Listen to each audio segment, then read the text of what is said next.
Hey everybody, it's Larry Berman with your weekly reminder to say no to pot if you're a lobster.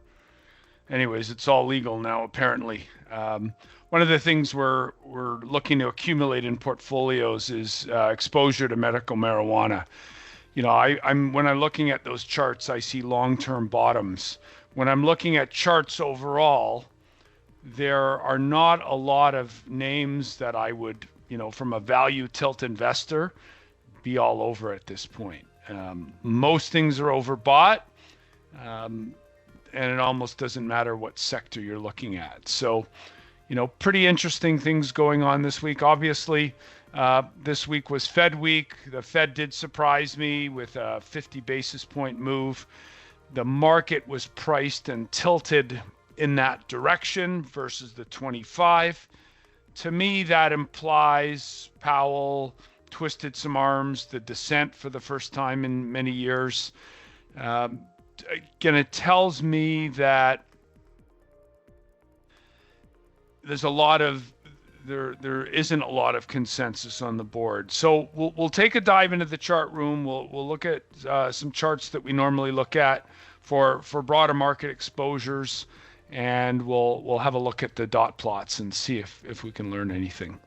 So on the dot plots, going into the Fed meeting, we were priced for about 250 basis points of rate cuts over the next year. And the Fed did 50, which would imply there's another 200 to go, or 825 basis point rate cuts. The lines that we're looking at here on the graph, the white line is based on Fed funds futures. The purple line is based on the swap markets. And when we look at the end of 2025, to me, that's the most important time frame. The end of 2024, you can see there's still some dispersion, but with where the market is priced, though, there's only one Fed member. So the market's really ahead of where the Fed is. So to me, the market pricing mechanism is saying the Fed's going to be even more aggressive than they think they are. And that to me, that means hard landing. And again, I'm having trouble reconciling what the message is in the bond market and the STIR market, short-term interest rate market, compared to what equities are doing. And it really is a bit of a mind boggle there. As we go out into the end of 2025, again, market pricing as dovish as the one or two most dovish members on the Fed board, compared to where the median is, compared to where the hawks are. So obviously some of these hawks are some of these hawks. Everybody does think, consensus really towards easing and a path of easing, and then really peaking out and, moderating just below 3%. So they believe the long-term neutral Fed funds rate is close to just under 3. You could see some are at 2.5. The ones that are down here think inflation is going to fall significantly, obviously.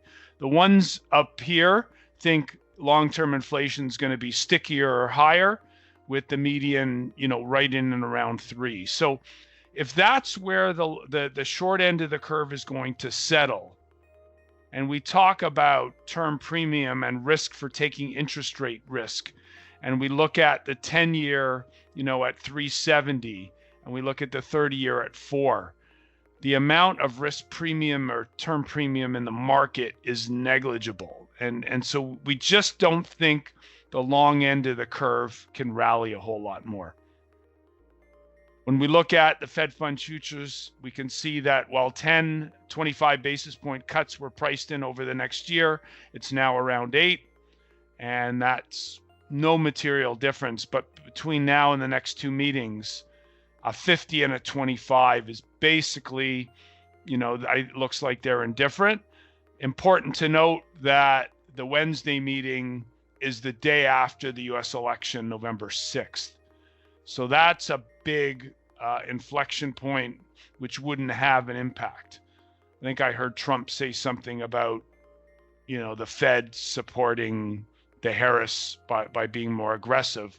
Of course, if it was him in power, he would be saying the opposite, that they should be doing more, obviously, to help his cause.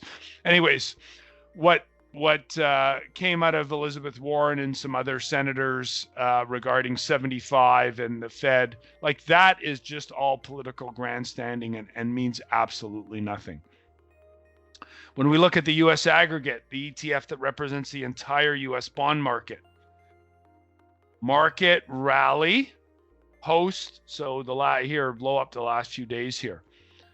Market rally, Fed meeting is on Wednesday, and the bond market is off. So a lot of news priced in, even though the Fed was more aggressive, the long end of the curve backed up quite a bit. So you got a bear steepening, and a bear steepening in the curve is not bullish.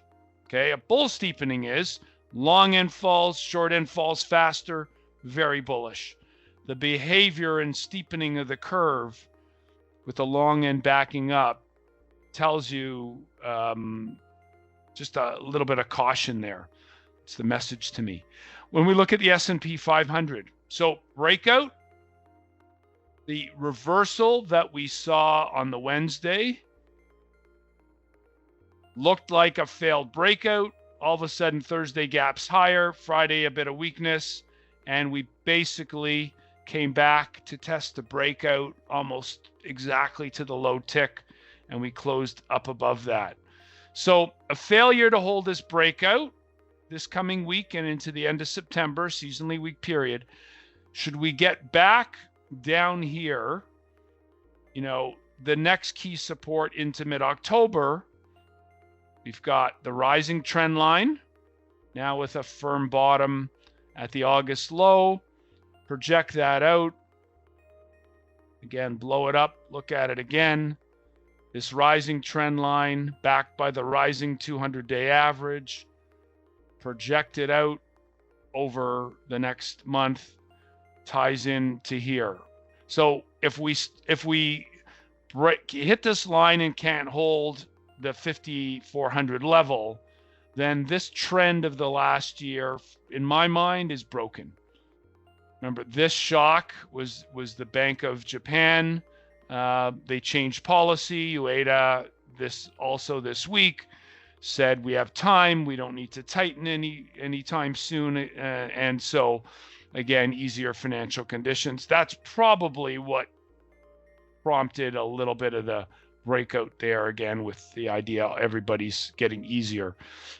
Again, I don't think it's sustainable, but that's my cautious approach here when the markets are very, very expensive. When we look at other major indices, so the NASDAQ, no new high. The high that we saw recently, post-Fed reversal failure, back into the range. So to me, the large cap tech market's doing this. So again, the MAG trade, the rotation into the average stock, and that lets us bring up the S&P 493, made a new high, made the new high prior to the Fed, looked like a reversal day, and again, holding above. So if we see the RSP now start to break back below 175, 176, the average stock starts failing. But the trend here is still good. There's no jeopardy in the trend until you take out these lows, and probably more important, these lows for the bottom of the August move, before you would really say, okay, look out below. So there's a lot of wood to chop in terms of the support levels before we would say, okay, you need to really worry about a bigger correction. For now, it's caution for sure.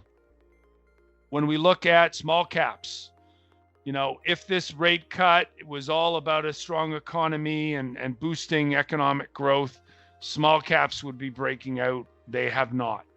So this is another cautionary sign here when we look at markets overall. So again, very mixed messages on the tape. I don't think anyone could be fist pounding bullish or bearish here. We did see some strategists upgrade their targets.